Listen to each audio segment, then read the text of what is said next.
Front Street. And as I drove by, you could see some of my notes. Okay, roof wavy, aluminum is washed out, occupied, nice little house, did not get inside. One of the situations that people bring up, and this was a concern of ours, was that if people are living there, are we taking away their homes? Is that a legitimate thought that you guys thought about? Okay. Well, there's many, many, many reasons why people lose their homes. The gentleman in this house, I'll just give you a little bit of a story, because actually it's kind of like doing a good deed. The gentleman in this home was in his late 50s.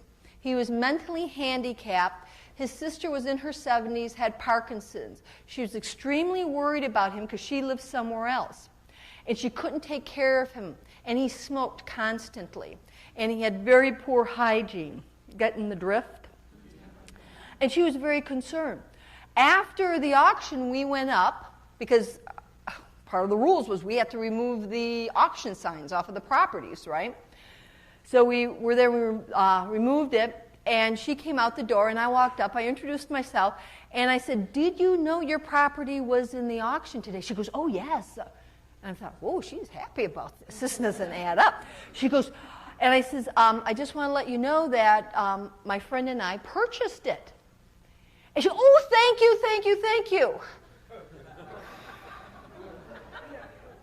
And I going, "Really?" And she goes, "Yes." And so she told me about the story of her brother. And she told me the story about herself. And I says, "Well, how long do you think that you'll need, to have him out of here?" "Oh, I'll have him out in a week." I said, "Well, if you need to the end of the month, this is okay." She goes, No. 2 weeks will be more than enough. I'm so happy he's going to go to a group home. They're very, very nice people who have people to talk to." And she just went on and on and on. She had tears of joy. She opened up her little purse and she goes, "Here's the key." I said, "Okay." So weird things happen out there. She goes, I said, "Why didn't you sell the house?" She goes, "My brother would not have moved out. He would have given me a hard time if I put it on the market to sell it. I would have had to have him sign. He would not have moved out. This was the only way." I said, "Because you could have gotten money." And she goes, No. She goes, "This is the only way I could have done it." She goes, "Thank you so very much. You don't realize the burden you removed from me." I said, "Okay." So here's the house. It's got some fake brick in the front. And you can see the siding's a little washed out. But it's not a bad little house for $16,000, is it?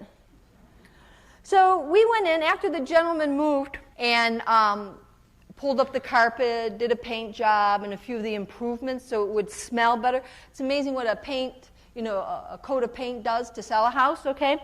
We went, put it on the market. These people came up and they wanted to buy it on a land contract.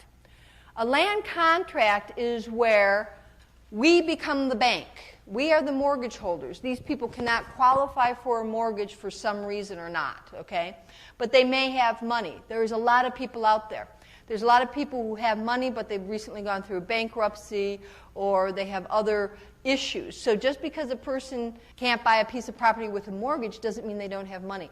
So we sold the property for $42,900. And so this is basically a closing statement. So they'll be paying us $550 a month at 10% interest, okay? Here is the land contract terms. If you go down, number 2 says we sold for $42,900. They put $2,000 down, then another $1,500, which gave them a balance of $39,400. The payments are going to be amortized over 10 years. They're going to pay us $550, and we are going to collect the taxes. In some instances, you let the mortgagee, the person who is buying the home, pay the taxes. But how did we get this piece of property? On a tax deed sale. We got it because someone didn't pay the taxes. So do you think I'm going to take that chance ever again? No. So I'm making them pay me the taxes. I put in escrow for them so that when the taxes come due, I pay for it. Make sense? We're going to give them a 2-year land contract. You see the payments of $550.